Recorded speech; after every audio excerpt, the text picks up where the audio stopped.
Good morning students, टीबीहार teachers, history makers, #TBT मेरा mobile मेरी शिक्षा में के मंच पर पुनः आप लोगों का स्वागत है। मैं आप लोगों को संख्या पद्धति के बारे में पिछले दिन पढ़ाना स्टार्ट की थी, है ना। और देखिए, आज मैं उसी को कंटिन्यू करूँगी। सबसे पहले मैं बता रही हूँ प्राकृत संख्याएँ, नेचुरल नंबर्स। प्राकृत संख्याएँ, गिनती की संख्या को प्राकृत संख्या कहते हैं। गिनती की संख्या देखिए, और नेचुरल नंबर्स, नाम भी लग रहा है नेचुरल नंबर्स, जो मतलब नेचुरल है। अभी यदि किसी को हम काउंट करने के लिए कहते हैं, बाबू काउंट करो कितने बच्चे भी हैं, तो काउंट बच्चे करते हैं, बच्चे स्टूडेंट काउंट करेंगे 1 2 3 4। क्या कोई 5 से काउंट करना शुरू करते हैं? नहीं करते ना। शुरू करते हैं 1 2 3 4 5 6। मैडम 50 बच्चे हैं, तो ये क्या हो गया? तो 1 से शुरुआत करते हैं। नॉर्मली किसी को कोई, ये नेचुरल चीज़ है कि लोग 1 से ही स्टार्ट करते हैं, तो ये इसीलिए ये है नेचुरल नंबर्स। नेचुरल नंबर्स किससे स्टार्ट हो रहा है? n से। इसका फर्स्ट लेटर है n, तो इसी के नाम पर प्राकृत संख्या को n से सूचित किया जाता है। इसका संकेत है n, और n बराबर क्या है? 1 2 3 4 ... ये इन्फिनिटी तक, अनंत तक जा रहा है। अब ये तो प्राकृत संख्या की बात हो गई। अब यदि मुझे 10 लिखना हो, 100 लिखना हो, 1000 लिखना हो, तो आखिर 1 2 3 4, ये जीरो भी तो एक संख्या है ना, तो अब जीरो कहाँ पे आएगा? तो इसीलिए जीरो को इंक्लूड करने के लिए हम लोग प्राकृत संख्या में हम लोग जीरो को जब इंक्लूड कर देते हैं तो ये बन जाता है पूर्ण संख्या, होल नंबर बन जाता है। अच्छा, जैसे अभी मान लीजिए कि कोरोना के समय में बच्चे स्कूल नहीं जा रहे हैं, और अभी यदि पूछा जाए, अच्छा 9th क्लास में पढ़ने के लिए कितने बच्चे आए थे, तो आप लोग क्या कहिएगा? क्या कहिएगा? एक बच्चा है, कोई भी नहीं आया। तो कोई भी नहीं आए तो इसकी संख्या, किस तरीके से संख्या को निरूपित कीजिएगा? तो कहिएगा 0 बच्चे आए। कोई भी बच्चे नहीं आए मतलब 0 बच्चे आए।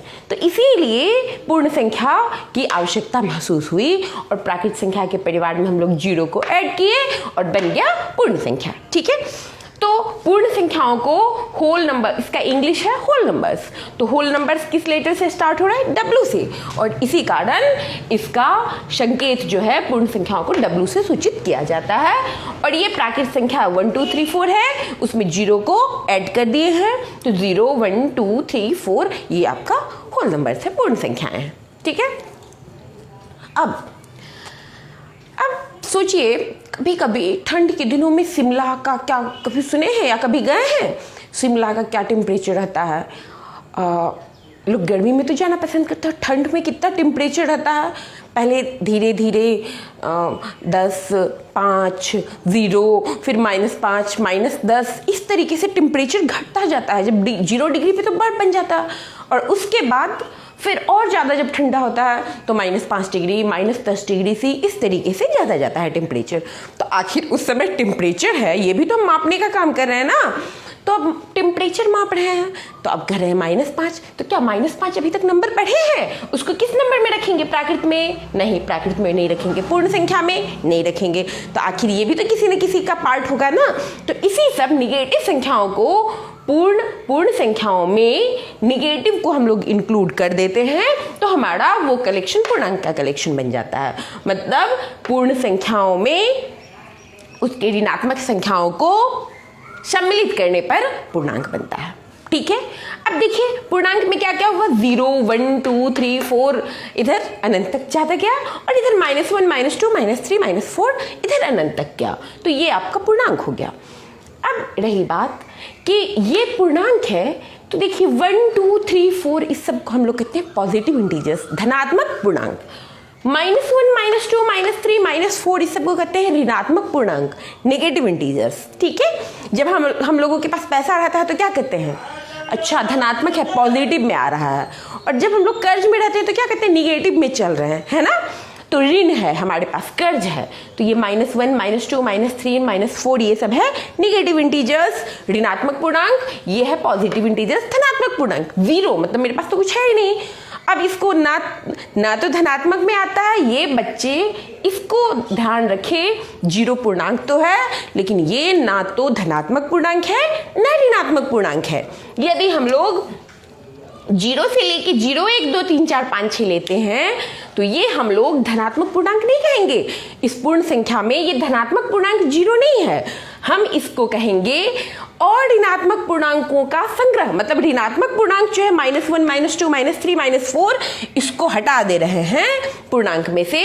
मतलब हम ये कह रहे हैं कि और ऋणात्मक पूर्णांक, मतलब पूर्णांक में से ऋणात्मक पूर्णांक को हम लोग घटा दे रहे हैं, तो और ऋणात्मक पूर्णांकों का ये संग्रह हो गया। ये है ऋणात्मक पूर्णांक, ये है और ऋणात्मक पूर्णांक, और ये टोटल है धनात्मक पूर्णांक 1 2 3 4, और ये और धनात्मक को हटा दिए और 0 के साथ इंक्लूड किए तो इसको कहेंगे 0 -1 -2 -3 -4, ये कहेंगे और धनात्मक पूर्णांक। ठीक है, मतलब नॉन पॉजिटिव इंटीजर्स। ठीक है, अब पूर्णांक की बात तो हो गई। अब हम लोग पढ़ेंगे परिमेय संख्याओं के बारे में। ठीक है, अच्छा अभी हम लोग ये काउंट कर लिए कि चलो ठंड में मौसम टेम्परेचर बहुत ज़्यादा कम हो रहा है, -5 -10 हम लोग कर रहे हैं। अभी तो हम लोग तरबूज खाते हैं, गर्मी का सीजन चल रहा है, तरबूज खाते हैं। मान लीजिए कि ये तरबूज एक लेते हैं, क्या सारा तरबूज हम लोग खा लेते हैं? क्या आप 5 kg का एक तरबूज एक साथ में खा लेते हैं? नहीं खाते हैं। क्या करती है मम्मी, काटती है, फिर उसके बाद स्लाइस बनाती है और उसमें से स्लाइस, मान लीजिए ये तरबूज है, 6 टुकड़ा बना दी, 6 स्लाइस बना दी, 1 स्लाइस दे दी, 2 स्लाइस दे दी, इस तरीके का करती है। तो क्या हमको 1 स्लाइस दे दी तो हम कहेंगे हम 1 तरबूज खा लिए? नहीं कहेंगे। 2 स्लाइस दे दी तो हम लोग कहेंगे 2 तरबूज खा लिए। भाई 2 तरबूज कहाँ खाए? एक तो खा ही नहीं सकते, आधा तो खा ही नहीं सकते हैं। तो आखिर ऐसे में हम लोग क्या काउंट करेंगे? इसको भी तो काउंट करना होगा। कोई पूछे कि कितना तरबूज खाए, तो इसीलिए मान लीजिए ये 6 टुकड़ा है तो हम क्या कहेंगे 1/6। मतलब 6 टुकड़ा में यदि हम लोग 1 टुकड़ा खाए हैं, 1 स्लाइस खाए हैं तो कहेंगे 1/6। ठीक है, 2 स्लाइस खाए तो हम लोग कहेंगे 2/6। मतलब 6 पार्ट में 2 पार्ट हम लोग तरबूज का खाए हैं। ठीक है, मान लीजिए कि हमारे पास पिज्ज़ा बर्गर कुछ भी खा रहे हैं, 1 खा लिए और फिर मान लीजिए ये है, इसका 3 टुकड़ा में से 1 टुकड़ा खाए, ये पोर्शन खा लिए, ये पोर्शन खा लिए। ठीक है, तो हम क्या कहेंगे, ये तो 1 पूरा खाए और ये खाए 3 भाग में से 1 भाग खाए, तो 1/3। तो ये हम लोग कहते हैं 1/3 भाग खाए। इसी को 3 3 1 3 + 1 4/3 क्या कहते हैं 4/3 भाग खाए। ठीक है, तो ये आपकी हो गई यही 1/6, 2/6, 4/3, ये सारी संख्याएं जो हैं ये परिमेय संख्याएं हैं। ठीक है, तो परिमेय संख्याएं क्या है? वैसी संख्याएं जिसे p/q के रूप में हम लोग निरूपित कर सकते हैं, जहां p तथा q पूर्णांक है। यहाँ पे एंड का चिन्ह है, p एंड q, ये बिलोंग्स टू z। z किसको सूचित करते हैं? पूर्णांक को सूचित करते हैं। तो जहां p तथा q पूर्णांक है तथा q0 एंड q0 = 0, मतलब नीचे वाला हर जो है वो 0 नहीं होना चाहिए। ठीक है, तो हर तो 0 नहीं होना चाहिए, ये तो आप लोग जानते ही हैं। ठीक है, 2/0 तो इन्फिनिटी हो जाता है, 5/0 इन्फिनिटी हो जाता है। यदि हर में डिनोमिनेटर में 0 आ जाए तो वो इन्फिनिटी हो जाता है। तो इसीलिए ये परिमेय संख्या है। अच्छा, परिमेय संख्याओं को क्या कहते हैं? रेशनल नंबर्स इंग्लिश में कहते हैं। तब तो आप सोचिएगा कि रेशनल नंबर्स है तो इसको तो r से सूचित करना चाहिए। नहीं, इसको हम लोग r से सूचित नहीं करते हैं, इसको सूचित करते हैं q से, कैपिटल Q से। तब आप कहिएगा कैपिटल Q से क्यों सूचित करते हैं? भाई इसमें प्राकृतिक संख्या को कैपिटल N से सूचित करते हैं, पूर्ण संख्या को कैपिटल W से सूचित करते हैं। फिर आप